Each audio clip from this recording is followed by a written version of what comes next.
Good morning, everybody, and happy first day of remote learning. I wish I could be at school, and I know you wish you could too. That's not possible right now, and that's okay. We're going to get through this. We will be back at school before you know it. So take this time and really enjoy your family. Make sure you're listening to your parents and being kind to your brothers and sisters if you have any. But what I thought we could do so that we could see each other a little bit was start on Mondays. I would read a book to you, and then you could reply to the rest of the class with a video of yourself reading any book that you would like. Picture books are usually the best, but any book would be fine. We'd just love to see your face. Today we're going to start with Henry's Freedom Box. It is a true story of the Underground Railroad. It's written by Ellen Levine and Kadir Nelson, and since we just finished our Civil War unit, I thought this would be appropriate, especially going into Reconstruction. So here we go. This is Henry. Henry Brown wasn't sure how old he was. Henry was a slave, and slaves weren't allowed to know their birthdays.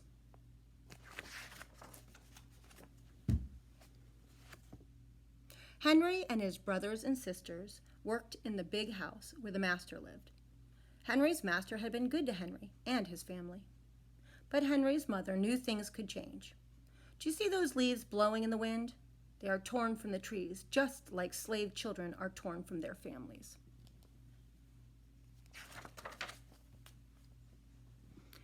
One morning, the master called for Henry and his mother. They climbed the wide staircase.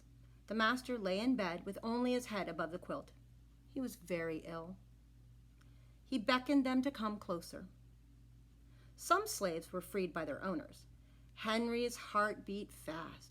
Maybe the master would do the same for them. But the master said, "You have been a good worker, Henry. I'm giving you to my son. You must obey him and never tell a lie." Henry nodded, but he didn't say thank you, because that would have been a lie.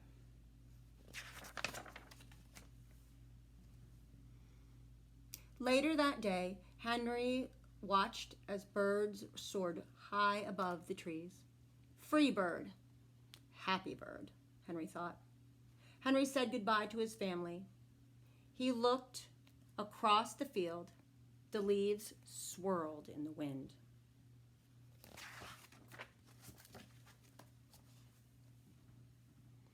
Henry worked in his new master's factory. He was a good worker and did a good job. "Do not tear that tobacco leaf," the boss yelled at the new boy. He poked the boy with a stick. If you made a mistake, the boss would beat you.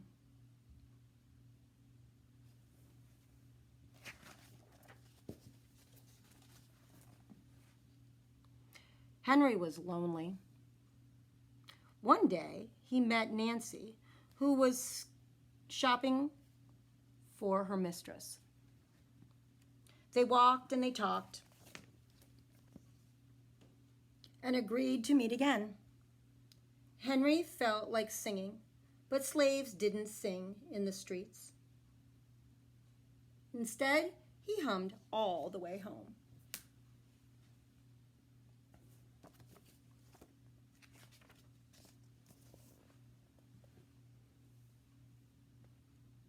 Months later, Henry asked Nancy to be his wife. When both of their masters agreed, Henry and Nancy were married. Soon, there was a little baby, then another, and another. Henry knew that they were very lucky. They lived together even though they had different masters. But Nancy was worried. Her master had lost a great deal of money. "I'm afraid he will sell our children," she said. Henry sat very still.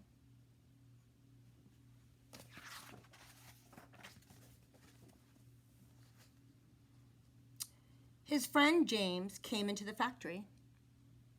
He whispered to Henry, "Your wife and children were just sold at the slave market." "No!" cried Henry. Henry couldn't move. He couldn't think. He couldn't work. "Twist that tobacco," the boss poked Henry. Henry twisted the tobacco leaves. His heart twisted in his chest.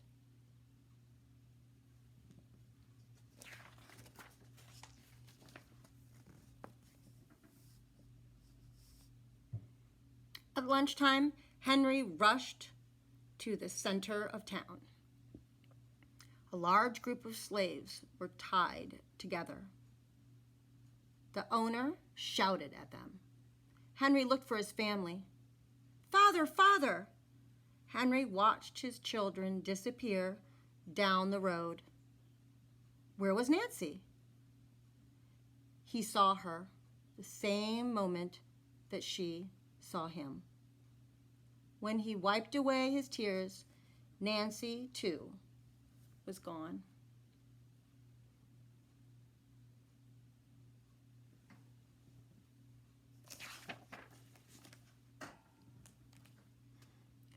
Henry no longer sang. He couldn't hum. He went to work, and at night he ate supper and went to bed. Henry tried to think of happy times, but all he could see were the carts carrying away everyone that he loved. Henry knew he would never see his family again.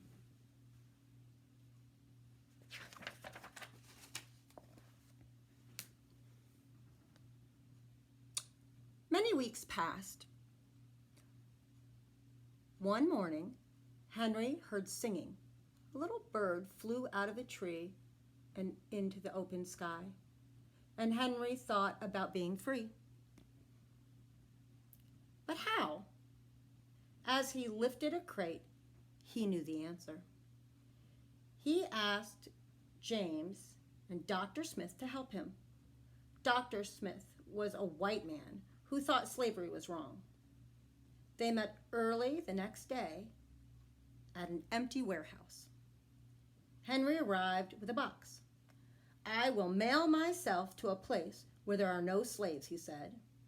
James stared at the box and then at Henry. "What if you cough and someone hears you?"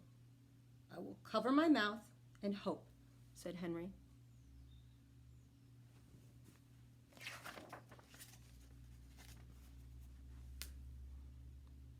Dr. Smith wrote on the box, "To William H. Johnson, Arch Street, Philadelphia, Pennsylvania." Henry would be delivered to his friend in Philadelphia. Then he printed on the crate in big letters, "This side up, with care."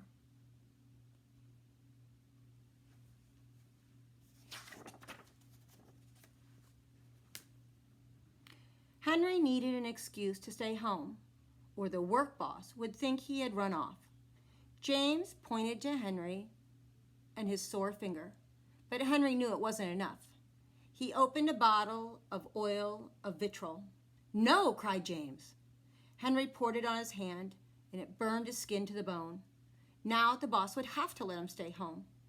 Dr. Smith bandaged Henry's hand. They arranged to meet the next morning at 4 o'clock.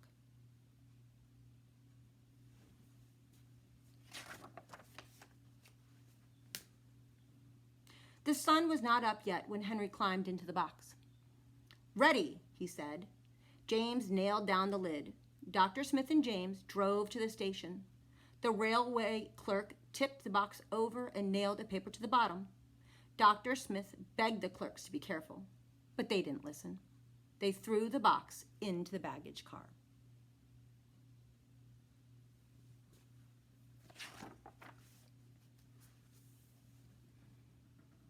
Hours passed. Henry was lifted up and thrown again, upside down. He heard waves and splashing. This must be a steamboat headed for Washington, D.C.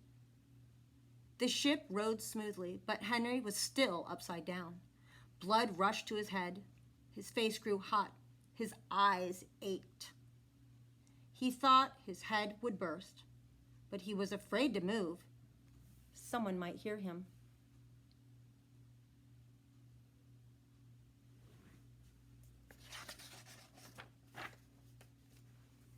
"I'm tired of standing," someone said. "Why don't we move that box and sit on it?" said another. Henry held his breath. Could they be talking about his box? Henry was pushed. The box scraped the deck. Now he was on the right side, now his left. And suddenly, he was right side up.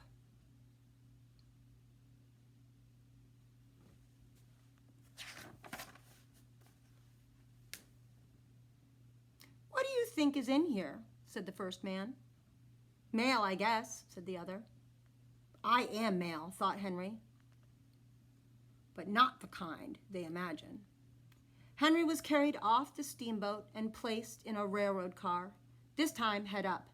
He fell asleep to the rattling song of the train wheels.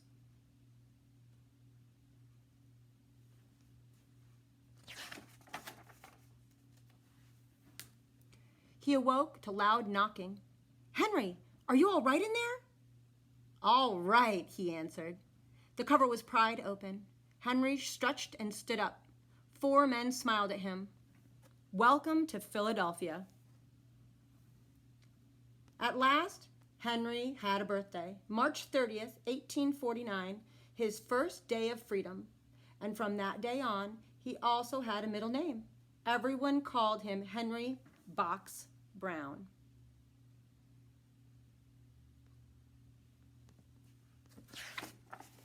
And that is the end. So I hope you liked this story.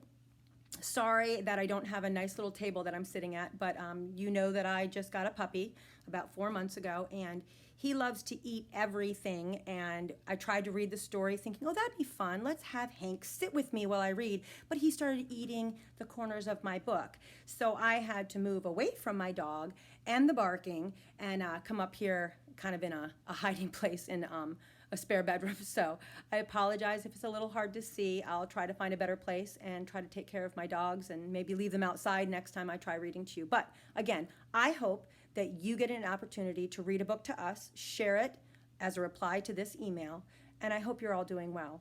Email me anytime with any questions, any videos, anything you want, and I will respond. I hope you guys are all well and safe. Take care of yourselves, and I will talk to you again very soon.